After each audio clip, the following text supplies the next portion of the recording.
제가 처음으로 단독 목회했던 곳이 이제 충북 괴산이었습니다. 한 2005년에 이제 처음 단독 목회라는 걸 이제 시작을 했었는데요. 그때 이제 목회자 세미나가 있다고 해서 참석하기 위해서 세미나 장소인 서울의 어느 한 교회에 찾아갔습니다. 거의 다 왔어요. 왔는데 그 교회는 보이지 않고 또 백화점과 같은 건물만 있어서 한참 찾다 보니까 그 백화점 같은 건물이 그 세미나 장소인 교회라는 걸 알게 됐어요. 큰 교회인 줄은 알고 갔는데 그렇게 큰지 몰랐어요. 시골에 있다 보니까 잘 모르겠더라고요. 그 주차를 하고 등록을 마치고 이제 잠시 시간을 보내는데 그 제 동기 목사님 한 분도 이제 그 세미나에 참석한다는 얘기를 이제 들었었어요. 그래서 이제 그분은 또 다른 시골에서 목회를 하고 있었던 분인데 전화가 왔어요. 거의 다 왔는데 교회를 도저히 못 찾겠다는 거예요. 그래서 어디쯤이냐 했더니 무슨 백화점 같은 건물이 하나 있다. 그래서 제가 거기로 들어와라고 얘기를 했어요. 제가 오늘 본문을 보면서 그때 기억이 잠시 떠올랐습니다. 이 찾고자 함을 앞에 두고 찾지 못하는 그런 무지와 어리석음을 오늘 볼 수 있습니다. 오늘 본문이 두 부분으로 나눠지는데요. 앞에는 이 바리새인과 사두개인들이 나오는데 바로 그런 사람들이에요. 예수님 앞에 나와서 표적을 구하는데 여러분 가장 큰 표적은 예수님이시거든요. 그 표적의 근본이 되시는 예수님 앞에 다른 표적을 구한다는 것이 참 어리석은 일이에요. 뒷부분에는 제자들 이야기 나옵니다. 제자들이 지금 이야기하는 게 얼마 전 칠병이었대 남은 떡 누가 챙겨왔냐는 거예요. 아무도 챙긴 사람이 없어요. 바다 건너편으로 배를 타고 가는데 배 안에 남은 떡이 없다. 여러분 지금까지 오병이어 칠병이어의 표적을 보이신 예수님이 앞에 계시는데 그리고 생명의 떡이신 예수님이 있는데 그 앞에서 떡을 찾고 있어요. 그러니까 찾고자 함을 앞에 두고도 여전히 찾지 못하고 있는 무지함과 어리석음을 오늘 볼 수 있는데요. 예수님은 이들 모두를 책망하십니다. 우리가 오늘 말씀을 통해서 믿음의 목적을 좀 분명히 하는 그런 시간이 될 수 있기를 소망합니다. 특별히 우리가 다음 주일에 이제 제가 광고 말씀드린 것처럼 맥주 감사 주일로 지키는데 여러분 이 믿음의 목적에 따라서 감사의 제목도 많이 달라지는 것 같아요. 여러분 우리 믿음의 목적이 무조건 응답 혹은 무조건 표적에만 있다면 감사의 제목이 그렇게 많지는 않을 것 같아요. 여러분 상반기 동안 감사한 일이 무엇일까? 표적을 생각해 보면 뭐 그렇게 표적이 많이 있겠어요. 뭐 손가락으로 몇 개 꼽아도 아니 없을 수도 있을 것 같고 정말 몇 개 안 될 수 있을 것 같아요. 근데 여러분 믿음이 표적이 아니라 믿음의 목적이 표적이 아니라 그저 예수님이 나에게 가장 놀라운 기적이다 라고 믿으면 일상이 기적이고 매일이 표적이라는 것을 우리는 알 수 있습니다. 그래서 이 말씀은 잠시 후에 말씀 중간에 다시 한번 말씀을 드리겠고요. 그래서 맥주 감사주일을 준비하는 이 한 주간 동안 우리 믿음의 목적이 오직 예수님께만 있어서 그분으로 인하여서 삶의 모든 감사를 하나님 앞에 올려드리는 귀한 이 절기 또한 이 한 주간 될 수 있기를 축복합니다. 이런 의미로 오늘 말씀 함께 살펴보도록 하겠습니다. 자, 1절입니다. 바리새인과 사두개인들이 와서 예수를 시험하여 하늘로부터 오는 표적 보이기를 청하니. 자, 누가 나왔어요? 바리새인들과 사두개인들. 자, 이런 본문이 나올 때 우리가 성경적인 어떤 지식 그리고 그 당시에 유대인들의 구성에 대해서 좀 살펴볼 필요가 있습니다. 여러분 그 이스라엘 사람들은 이제 유대교, 유대인의 종교를 믿는 거예요. 유대교. 하나님을 믿는 것이죠. 유대교에는 세 가지 분파가 있어요. 세 가지 분파. 대표적인 것이 바리새파, 그리고 사두개파, 또 한 가지는 에세네파라고 있어요. 여러분 기억해 놓으시면 좋습니다. 이 세 가지 당파가 있는데 오늘 그 중에 두 당파가 예수님 앞에 나와서 예수님을 시험하는 겁니다. 첫 번째 바리새인. 이 사람들은 어떤 차이점이 있는가? 여러분, 바리새인들은요, 많이 들어보셨죠? 구약 성경 전체를 믿는 사람들입니다. 그러니까 창세기부터 말라기까지 모세오경, 역사서, 시가서, 예언서 다 믿는 사람들입니다. 근데 여러분 기억하시겠지만 장로들의 전통이라는 게 있었어요. 그러니까 성경 말씀 말고도 성경 말씀을 인용해서 자신들이 만들어 놓은 장로들의 전통을 더 지키는 사람들이 바로 이 바리새인들이었습니다. 그러니까 우리가 바리새인 생각하면 뭐부터 생각나죠? 형식적인 사람들, 외식하는 사람들, 예수님 앞에 그거로 책망받은 사람들. 그러니까 형식적인 신앙생활을 하는 것이 많습니다. 그렇지만 구약의 모든 성경을 다 믿기 때문에, 예언서 모든 것을 믿기 때문에 메시아가 오심을 믿기도 하고 부활도 믿어요. 근데 다만 누구를 안 믿어요? 예수님만 안 믿어요. 왜? 하나님의 아들이 어떻게 사람이 될 수 있느냐. 그래서 메시아가 오실 것을 믿지만 사람은 믿지 않아요. 예수님을 믿지 않는 겁니다. 이게 바리새파예요. 그렇다면 오늘 같이 나온 사두개파는 누구냐? 구약 성경의 전체를 다 믿지 않아요. 앞에 5권만 믿어요. 그걸 뭐라고 부르죠? 모세오경만 믿어요. 모세오경 중에서도 복을 믿어요. 복. 아브라함에게 주신 복. 모세오경에 있는 그 축복을 믿기 때문에 현세, 이 숨쉬고 살아가는 이 세상 동안 잘 되면 된다는 거예요. 그래서 하나님을 믿는 거예요. 그러다 보니까 무엇을 믿지 않아요? 부활을 믿지 않아요. 이들은. 제가 아까 말씀드린 그 분파 중에 세 번째 에세네파라고 있어요. 이 사람들은 매우 경건을 추구하는 사람들인데, 그래서 우리는 이 세속의 땅에서 살 수 없다. 그래서 이 성읍을 떠나서 황량한 곳에 들어가서 거기서 공동체 생활을 하는 사람들입니다. 네. 모르긴 몰라도 제 짐작에 아마 거기 들어가 살아서 오늘 여기 같이 안 온 것 같아요. 네. 자, 여러분, 앞서 말씀드린 바리새인과 사두개인들 뜻이 같아요, 달라요? 다르다고 말씀드렸습니다. 성경도 같은 성경이지만 일정 부분만 보는 이가 있고 전부 다 보는 이가 있어요. 제일 중요한 거, 부활을 믿는 자가 있고 믿지 않는 자가 있어요. 거의 달라요. 그런데 이 다른 사람들이요, 한 가지 목적으로 예수님 앞에 나왔어요. 그게 뭐죠? 예수님을 시험하기 위해서 나왔어요. 서로가 뜻이 하나 될 수 없는 사람들인데 예수님을 무너뜨리기 위해서는 그 한 뜻으로 둘이 손잡고 나온 겁니다. 왜 그럴까요? 예수님 때문에 자신들뿐만 아니라 조상들까지 지켜 내려온 자기들의 삶의 기반이 무너진다는 생각을 하는 거예요. 예수님이 새로운 진리, 새로운 말씀을 가지고 와서 그동안 지켰던 자기들이 쌓아놓았던 율법과 장로들의 전통이 다 무너진다는 거예요. 기반이 무너진다는 거예요. 그래서 그 예수님을 무너뜨리러 온 겁니다. 자, 여러분 생각해 보세요. 바리새인, 사두개인들 하나님을 믿는다고는 하지만 결국 하나님께서 구원으로 보내주신 예수님을 믿지 않기 때문에 그들에겐 구원이 있어요, 없어요? 구원이 없어요. 예수님을 믿지 않으면 구원이 없어요. 그런데 그 구원이 없는 길을 계속 달려가는 거예요. 바리새인들은 외식의 모습으로 달려가고 사두개인들은 세속적인 복을 향해 달려가는 거예요. 그런데 예수님께서, 구원의 문이신 대신 예수님께서 그 외식과 이 세속이라는, 사실 그들은 하나님 앞에 믿음을 쌓고 있다고 생각하지만 실제적으로는 자기들의 교만의 바벨탑을 쌓고 있는 그들의 모든 그 무지함을 무너뜨린다면 예수님이, 여러분 그게 정말 은혜고 축복인데 사람들은 그걸 알지 못해요. 오히려 예수님을 무너뜨리려고 전혀 뜻이 맞지 않은 사람끼리 손을 잡고 이렇게 적극적으로 예수님을 대항하러 나왔습니다. 여러분, 이런 적용을 좀 드리고 싶어요.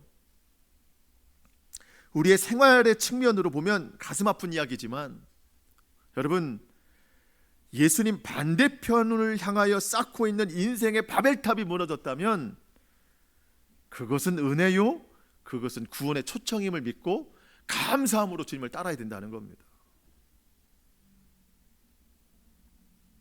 여러분, 여전히 내가 예수님 반대편에서 인생의 바벨탑을 쌓고 있으면은요, 그 나중에는요 멸망으로 가는 길이에요. 그런데 주님께서 안타까이 여기시고 내 모든 교만에 예수님 반대편에 있는 바벨탑을 무너뜨리셨다면 그것은 나를 구원으로 초청하시는 하나님의 메시지예요. 예수님을 알지 못하는 사람은요 이 세상과 손을 잡아요. 복음이 아닌, 구원이 아닌 것과 늘 손을 잡고 그것에 매진을 합니다. 오늘 바리새파, 사두개파가 그랬던 것처럼 오늘 우리 믿음을 점검해야 됩니다. 나는 정말 바른 믿음을 잘 쌓아나가고 있는지, 나는 누구와 뜻을 맞추고 어떤 목적으로 누구와 손을 잡고 있는지, 우리 모두가 절대로 예수님을 벗어난 그런 삶이 되지 않기를 주님의 이름으로 축복합니다. 오늘 이 바리새인과 사두개인들은요 예수님을 시험하기 위해서 나왔어요. 주님 앞에 나와서 뭐라고 이야기합니까? 하늘로부터 내려오는 표적을 보여달라. 하늘로부터 내려오는 표적을 보여달라. 당신이 정말 하나님이 보내신 선지자 메시아라면 그 하나님, 하늘로부터 내려온 표적을 우리에게 보여달라. 여러분, 바리새인 사두개인들은요 하나님을 하나님이라고 부르지 못해요. 감히 우리가 어떻게 하나님을 하나님이라고 부르는가? 그래서 어떤 표현을 썼어요? 하늘이라는 표현을 썼어요. 하늘로부터 오는 표적. 사실 이게 참 속임이에요. 속임.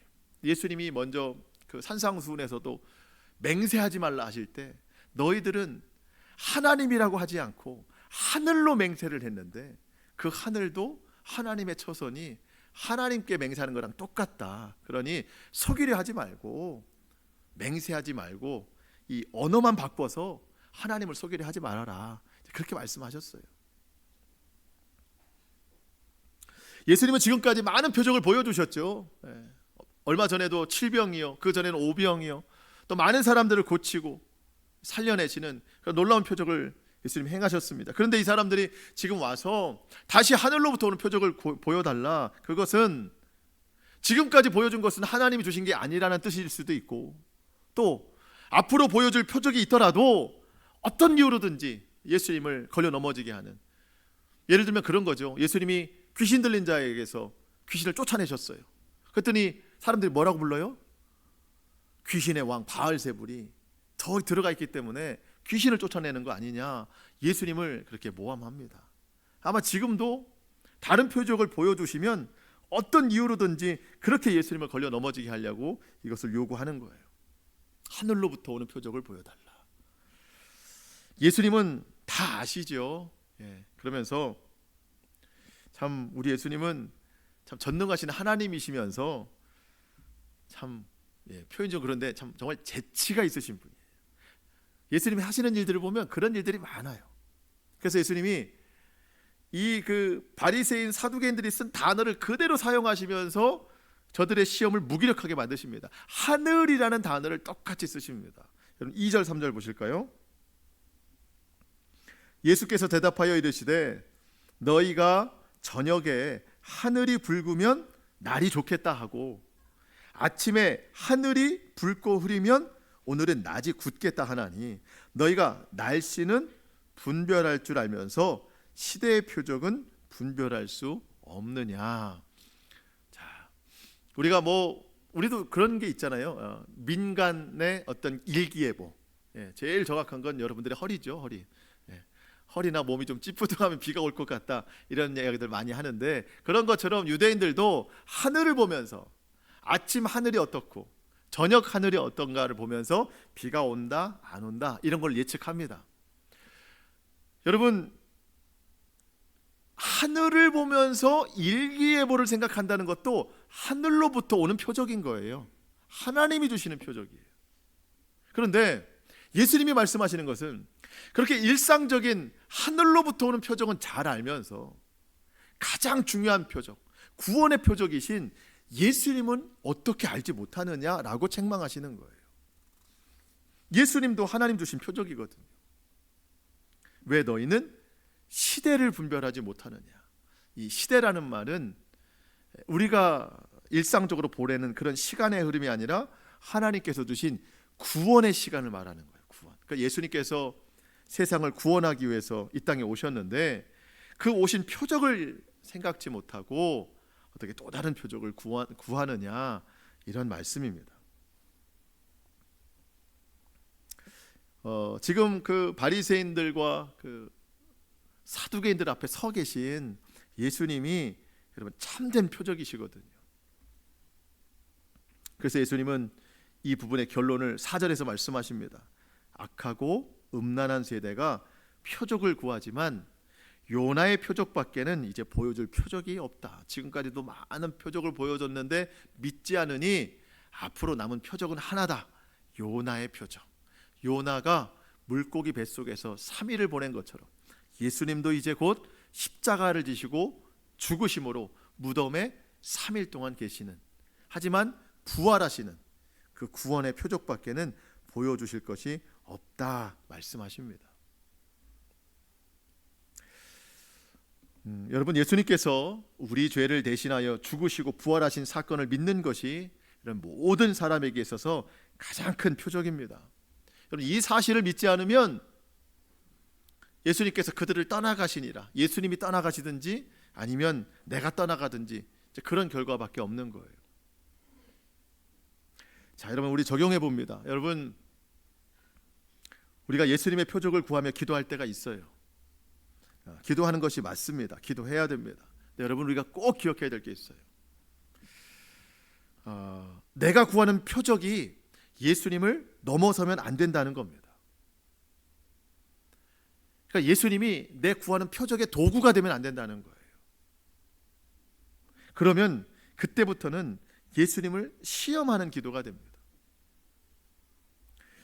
우리의 가장 큰 표적은 예수님이시기 때문에 그 표적의 근본이신 예수님께 기도했다면 그 예수님을 통해서 내려주시는 모든 결론이 다 표적이라고 믿어야 되는 거예요. 우리 종종 그런 기도합니다. 주님, 제게 기적을 나타내 주시면, 표적을 보여주시면 제가 진짜 잘 믿겠습니다. 구약에서도 이런 거 많잖아요. 기드온도 정말 하나님이시거든 내 앞에서 이런 놀라운 현상을 좀 보여주세요.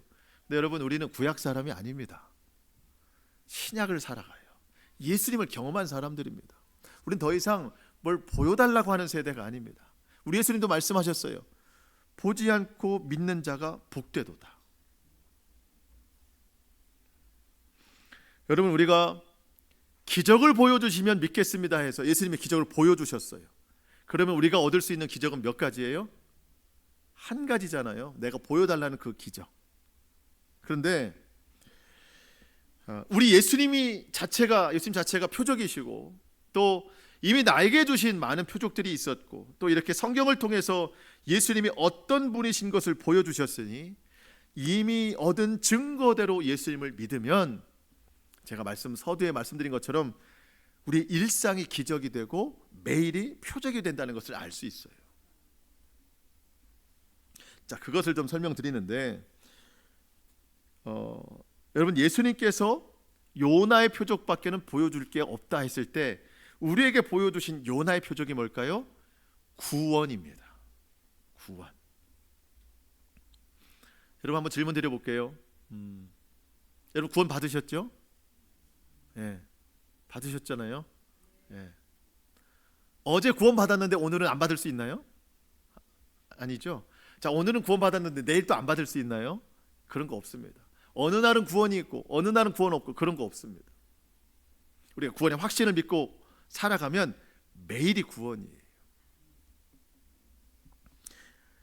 어떻게 구원이 됐습니까? 죄 없으신 예수님께서 내 죄를 대신하여 십자가를 지셨어요. 여러분, 이보다 더 놀라운 기적이 없다는 거예요. 표현이 좀 그런데 여러분 이해하고 들어보세요. 여러분, 혹시 길을 걸어가다가 개미 한 마리가 지나가는 걸 봤어요. 근데 이 개미가 위험한 상황에 놓여 있어요.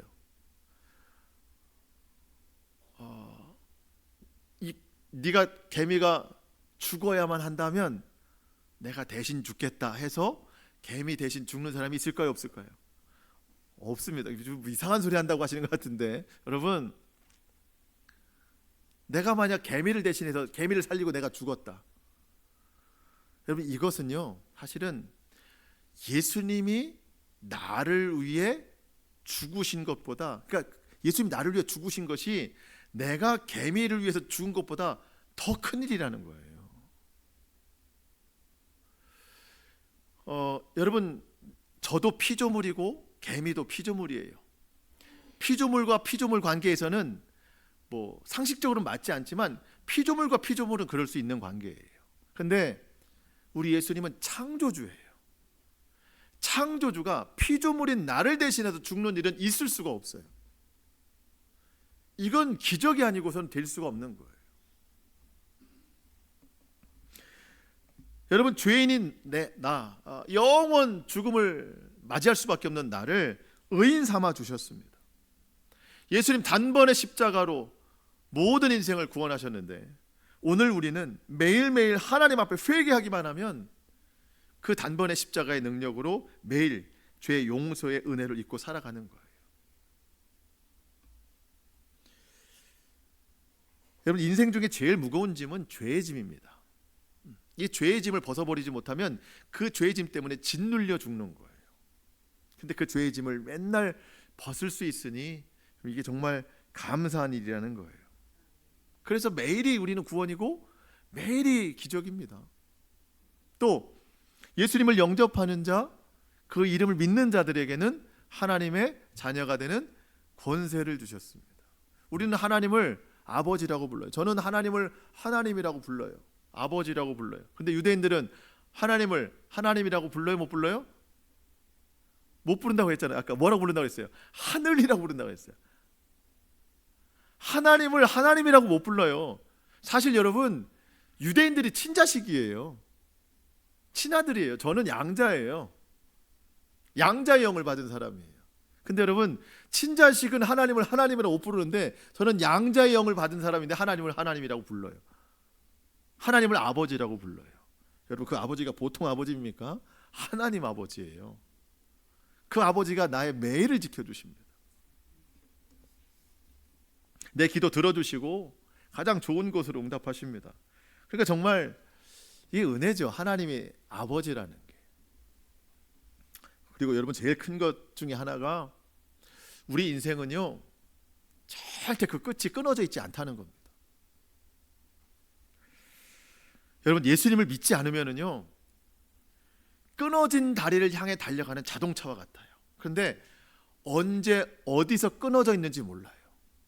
그런데 그냥 그 사실을 모르고 그냥 달려가다가 끊어진 다리 아래로 추락하는 멸망밖에는 받을 것이 없어요. 예수님 믿지 않으면.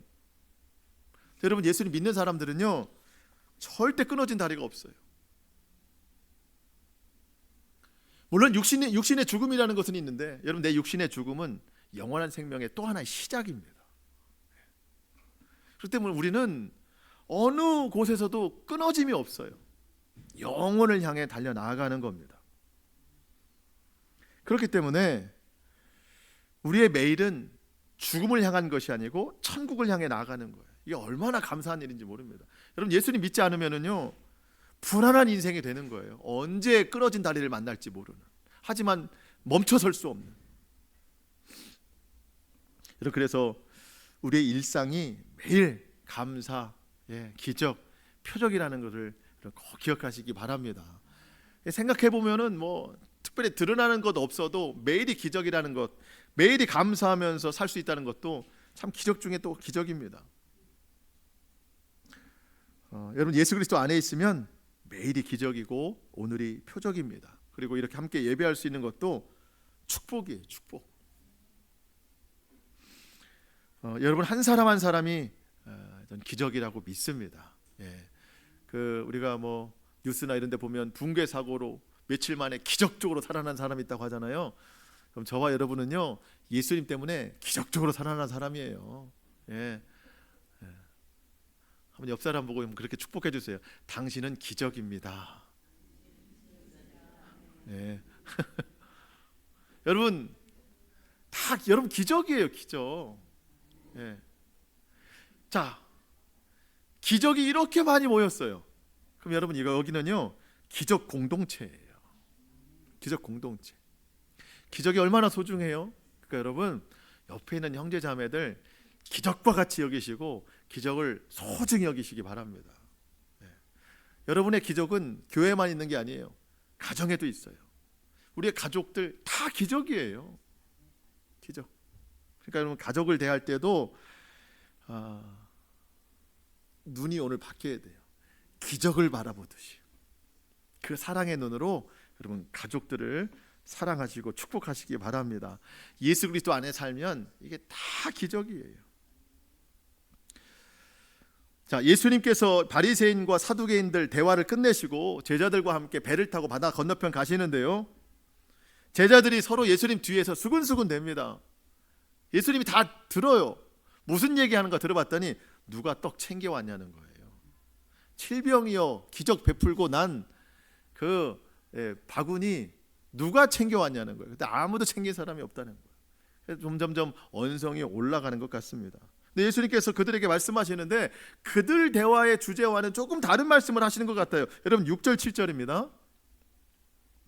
예수께서 이르시되 삼가 바리새인들과 사두개인들의 누룩을 주의하라 하시니 제자들이 서로 논의하여 이르되 우리가 떡을 가져오지 아니하였도다 하거늘. 자, 예수님은 뭘 말씀하시냐면 그런 뜻이에요. 제자들아, 바로 직전의 상황 봤지?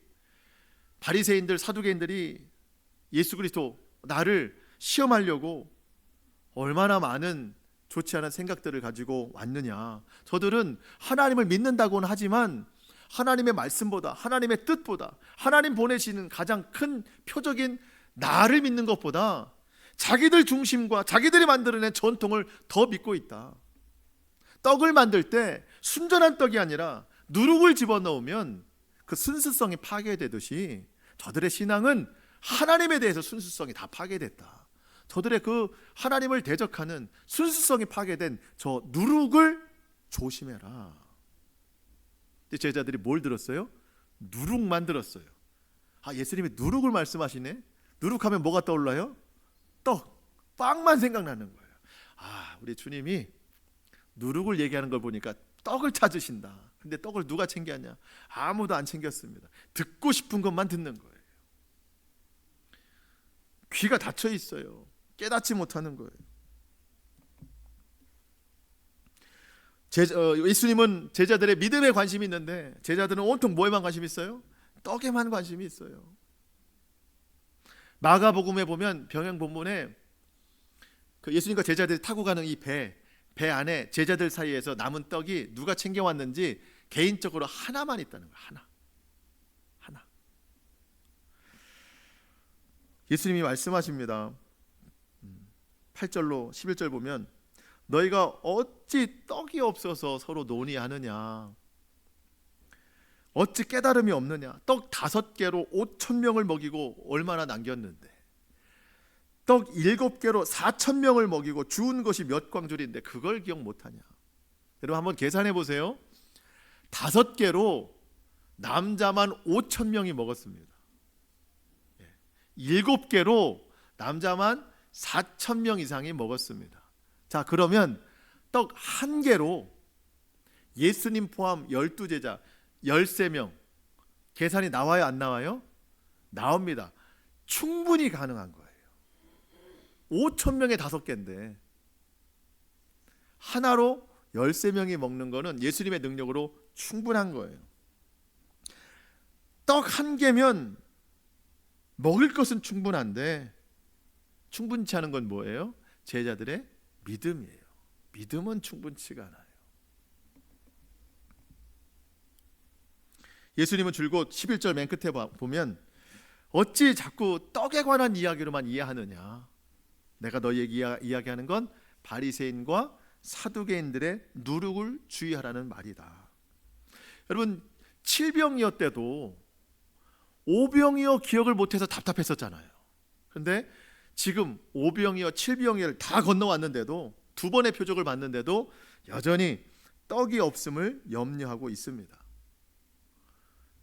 여러분 지금 바리새인 사두개인들이나 지금 예수님의 제자들이나 다를 게 없어요.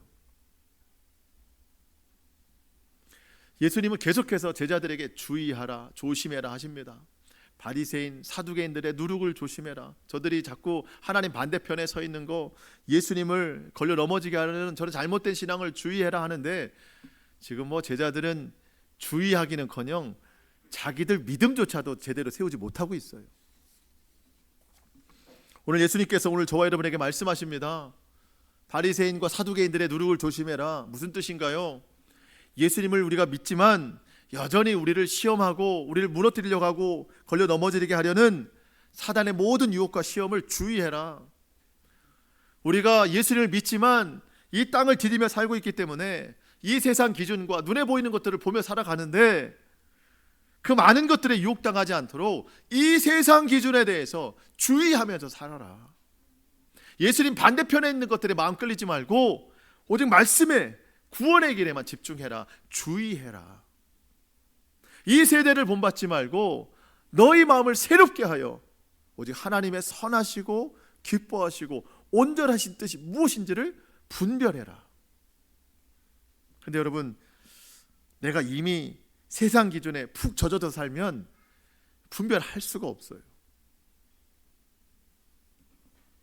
내가 이미 세상 기준으로 살아가면 누가 나를 보고 예수님 믿겠어요? 그러니까 우리는 늘 예수님 말씀처럼 주의해야 됩니다. 특별히 염려하지 말라고 말씀하십니다. 떡 한 개 염려하지 말아라. 무엇을 먹을까? 무엇을 마실까? 무엇을 입을까? 염려하지 말라. 이것은 다 누가 하는 것이다? 이방인들이 하는 것이다. 이방인 누구예요? 하나님을 안 믿는 사람들이 하는 일이다. 너희 하나님께서, 아버지께서 너희에게 있어야 될 것을 다 아시느니라. 염려하지 말라는 겁니다. 여러분, 우리 삶의 모든 것을 주님 앞에 다 맡겨드리고 가장 큰 표적이 되시는 예수님께서 내려주시는 것에 만족하며 감사하는 삶이 될 수 있기를 축복합니다.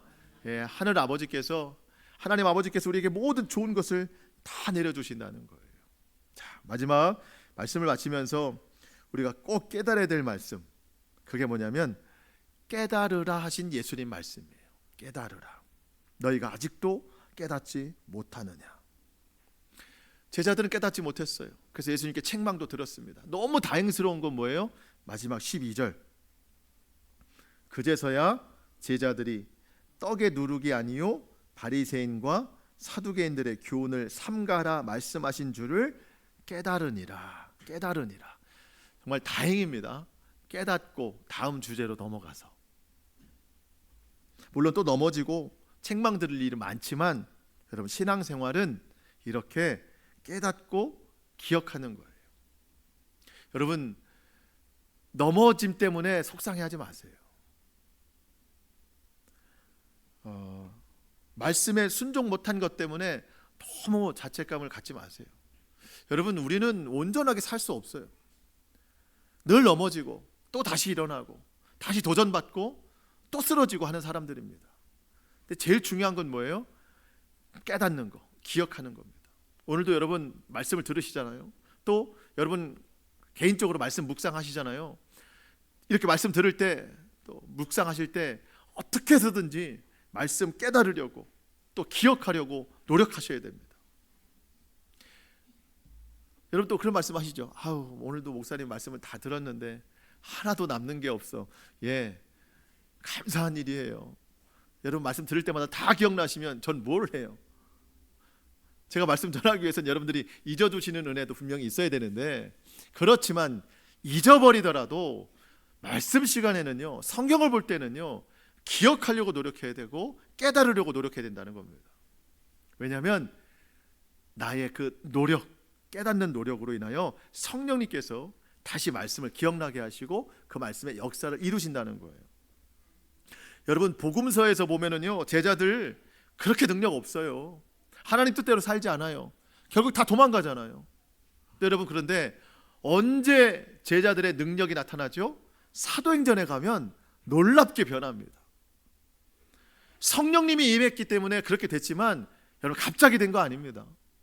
복음서에서 들은 예수님 말씀을 깨닫고 넘어가고 또 넘어지고 또 다시 깨닫고 넘어가고 또 넘어지고 이런 반복이 있었기 때문에 나중에 사도행전에 가서 성령님이 하실 일이 그때 있는 거예요. 깨닫고 넘어가니까. 여러분 이렇게 주일에 하나님 말씀 듣고 기억하려고 하는 노력, 깨달으려고 하는 노력이 있으면은요, 이 한 주간의 삶 동안 성령님께서 여러분들이 잊어버린 그 말씀을 기억나게 하실 줄로 믿습니다. 성령님이 그 말씀을 통해서 역사하실 줄로 믿습니다. 그래서 우리 신앙생활은 깨달음이다. 그 노력을 잘 하셔야 됩니다. 자, 말씀을 마치겠습니다. 이번 한 주간 동안 우리의 참 표적이신 예수님의 이름을 많이 부르며 살기를 바랍니다. 그 예수님께 많이 기도하시기 바랍니다. 그러면서 그 예수님으로 인한 삶의 은혜, 기적의 감사와 찬송이 충만한 저와 여러분 될 수 있기를 축복합니다. 예수 그리스도의 이름 앞에 모든 근심, 걱정, 염려는 사라집니다. 오늘 주신 말씀 잘 깨달으시고 기억하셔서 이 한 주간 동안 성령의 역사로 살아가는 우리 모두가 되기를 주님의 이름으로 축복합니다. 아멘. 예, 우리 기도하시겠습니다.